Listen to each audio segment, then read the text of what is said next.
After returning from a week-long international trip, I was surprised when my mother-in-law, Julie, called me sounding excited. She mentioned something about a $100,000 windfall we had apparently saved.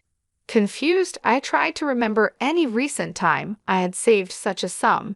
As a freelance jewelry designer, I do have a savings account for emergencies, but I don't keep large amounts of cash around, and my bank card was with me the entire trip.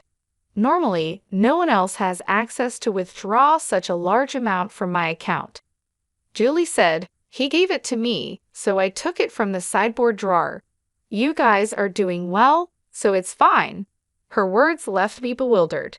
Before I could ask more questions, she quickly thanked me and hinted at counting on me for future financial help before hanging up.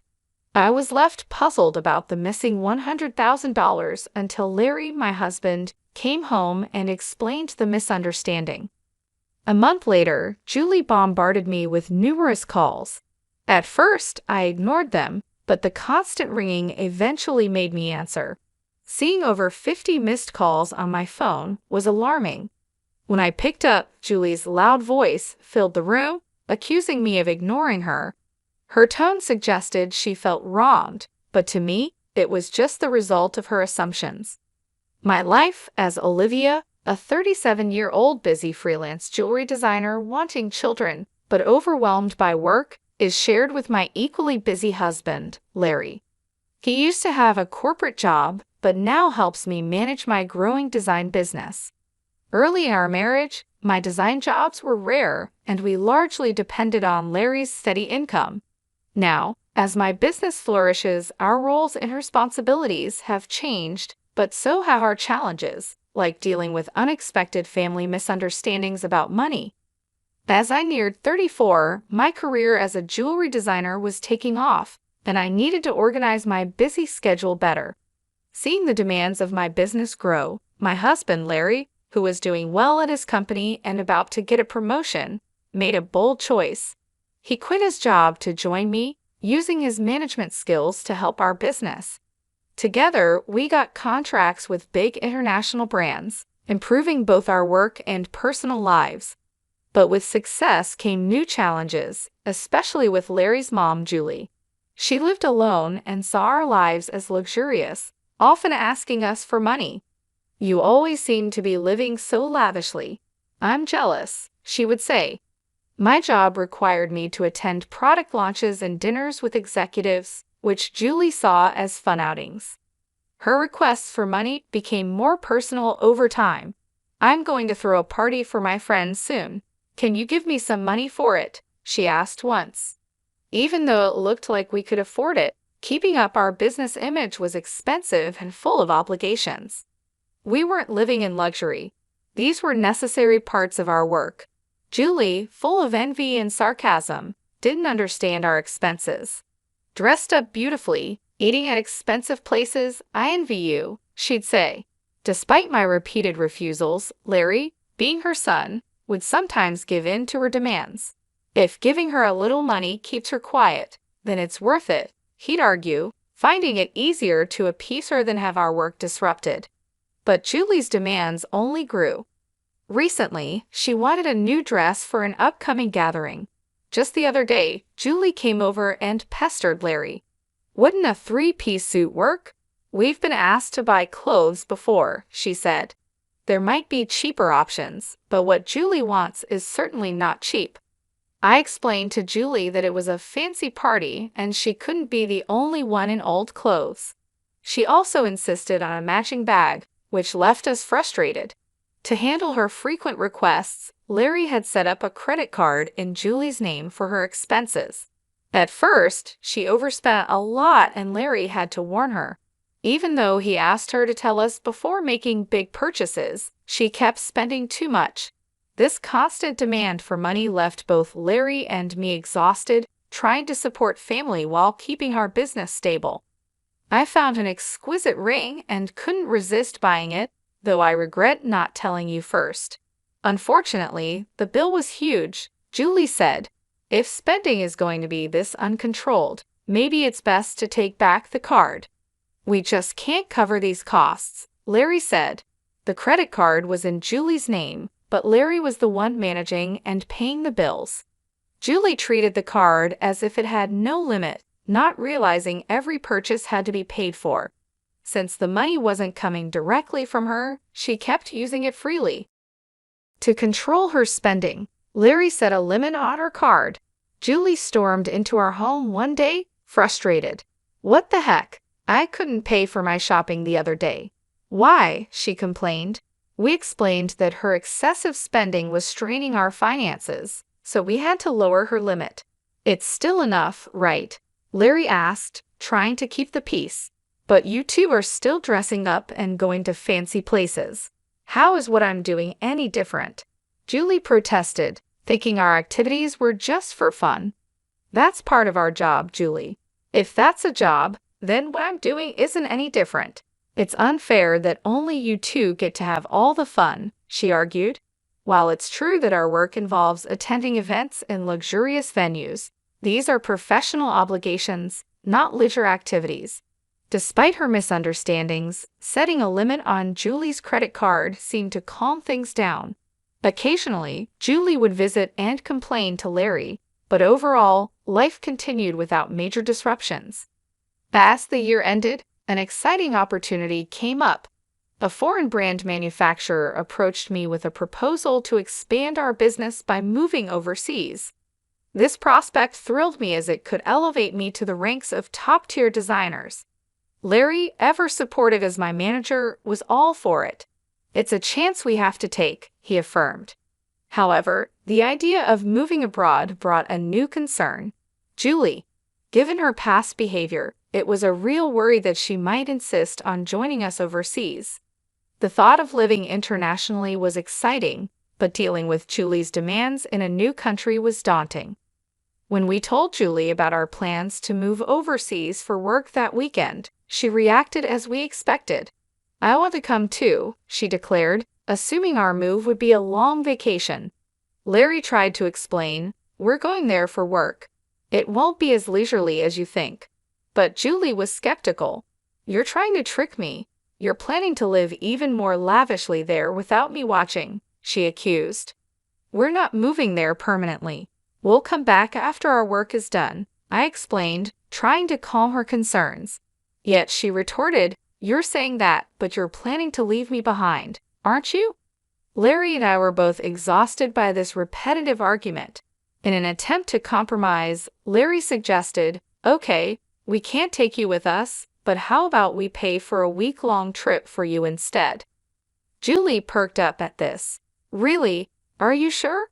We'll cover your flight and hotel, but you'll need to manage the rest," Larry affirmed, pleased for the moment. However, the peace was short-lived. A few days later, while Larry was busy with the move arrangements, Julie dropped by unexpectedly. "Hey Olivia, Larry said I want to shop over there too. Can you give me some money?" she asked. "What about the card that Larry gave you?" I inquired, knowing she had a designated credit card for such expenses. Julie's face fell. "That's the thing. Larry finally took it away from me the other day," she admitted. It seemed she had been reprimanded for overspending, and anticipating the challenges of managing finances with different currency rates overseas, Larry had confiscated the card. "I don't have that kind of money on hand either. I can't give you money without Larry's approval." "Can you ask him?" I suggested, knowing full well Larry's stance. "It's no use asking him. That's why I'm asking you," she pressed, raising her voice in frustration. Julie did end up going on a 15 days trip abroad, which I assumed Larry managed to fund somehow. Upon her return, she called me, brimming with excitement. "I'm back, and it was so fun." She shared tales of her sightseeing and dining adventures, though I hadn't asked. "And I overbought souvenirs and couldn't fit them in my suitcase, so I had them shipped here. Can't wait for them to arrive," she exclaimed. "That's nice," I replied, trying to keep my tone neutral despite feeling a bit overwhelmed. "Thanks to the money you saved up, I had a blast," she exclaimed. "Saved up money? What are you talking about?" I responded, puzzled and a bit alarmed, having no recollection of setting aside money for her splurge. I found it in your house's sideboard drawer, she said, claiming she took $100,000. I was stunned. Why would such a large amount of cash be stashed away at home, especially not in a drawer where anyone could find it? Confused, I confronted her. I'm not sure what money you're talking about, but taking it from our house without permission is theft, even if you're family. Do you understand that? Julie's response was unsettlingly casual. That's why I'm telling you now. I used it. Consider it a post-factum report, she declared unapologetically.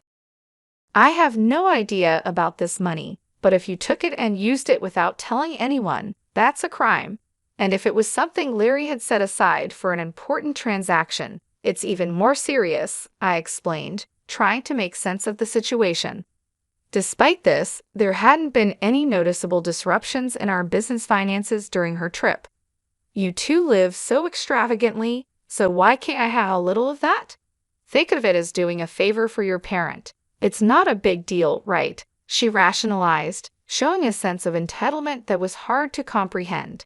It's one thing to ask for help from your son and his wife, but this is not how you should behave after taking someone else's money, I replied, still in disbelief.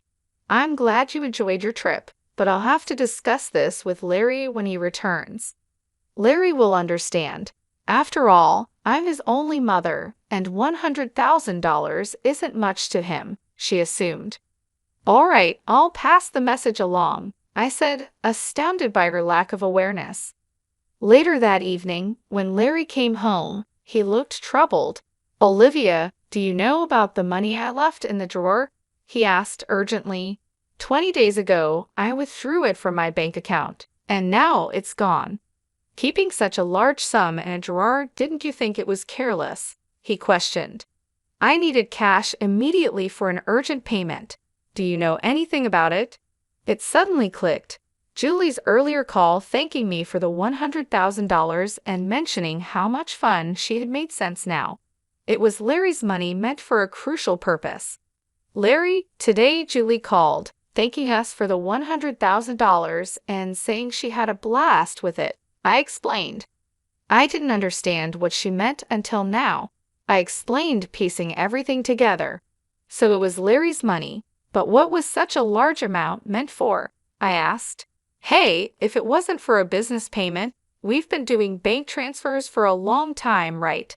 Why cash all of a sudden? I questioned, trying to understand the whole situation and deal with the consequences of Julie's actions.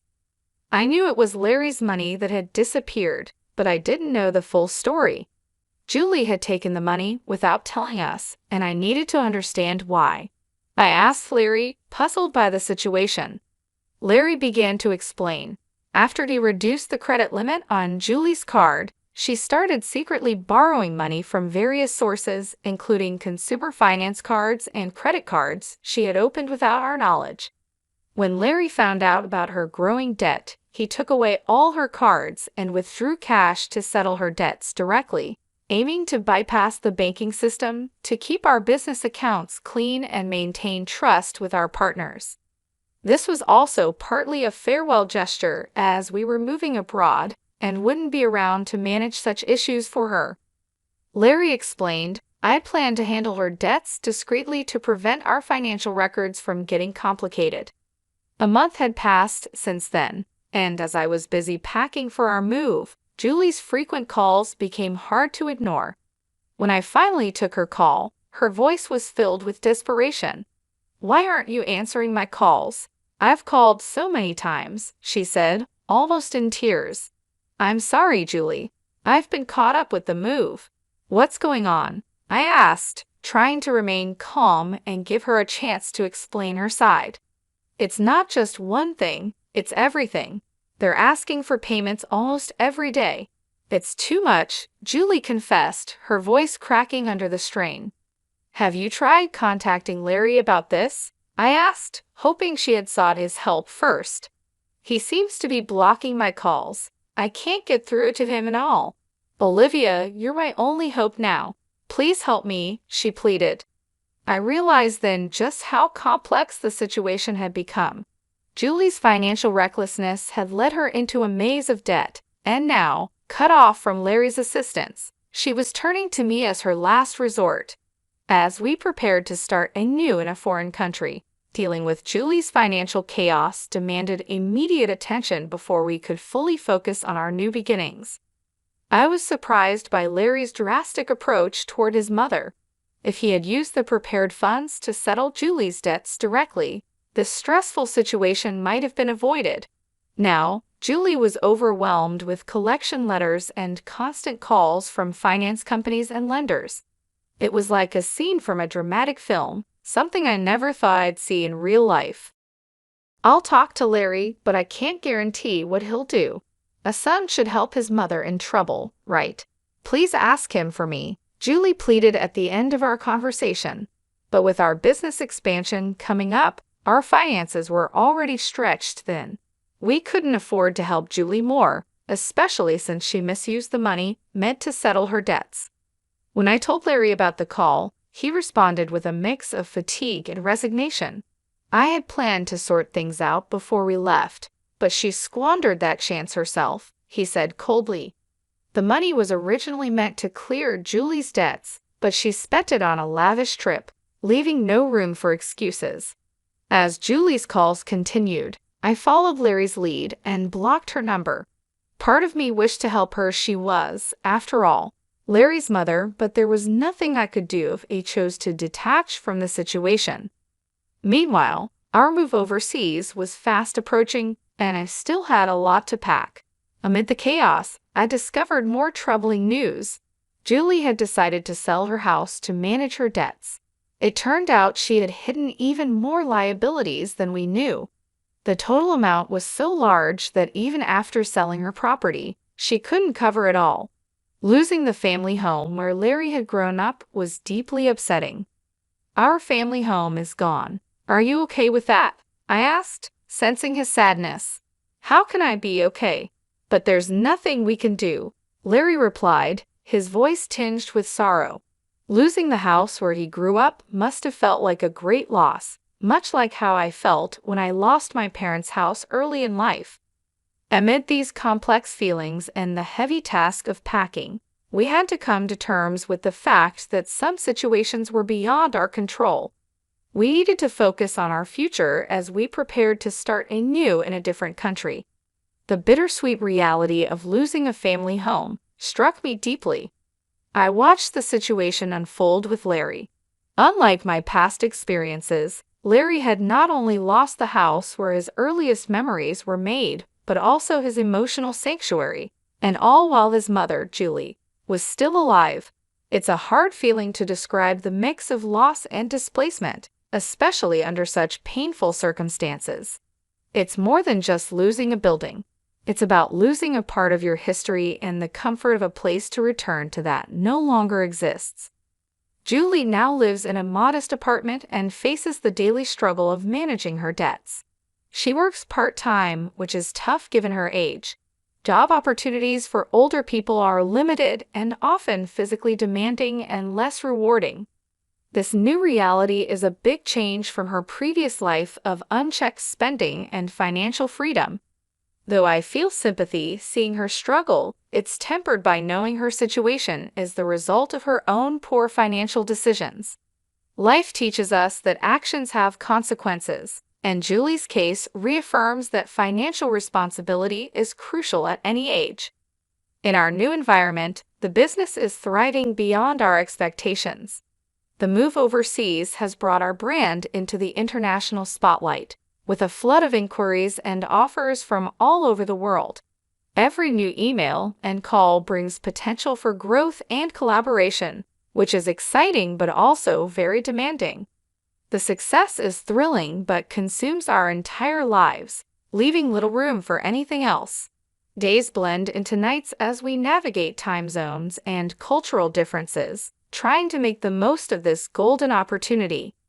Despite the professional achievements, our personal lives are weighed down by our relentless schedules.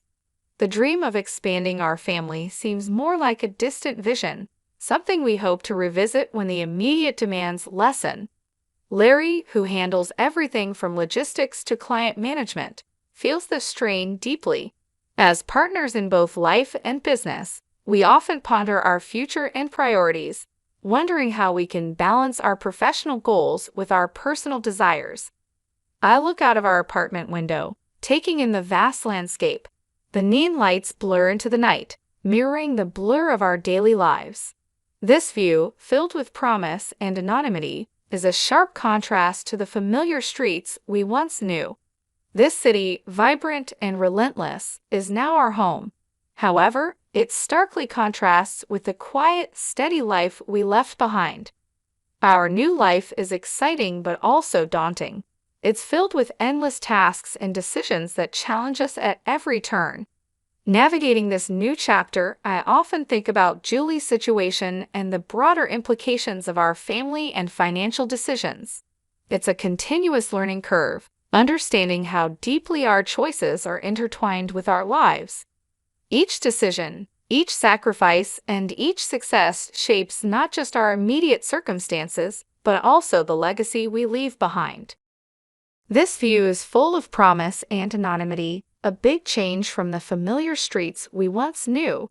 This city, vibrant and relentless, is now our home, but it is very different from the quiet. Our new life is exciting but also challenging, with endless tasks and decisions at every turn. As we navigate this new chapter, I often think about Julie's situation and how our family and money choices affect everything. We keep learning how our choices are deeply connected to our lives.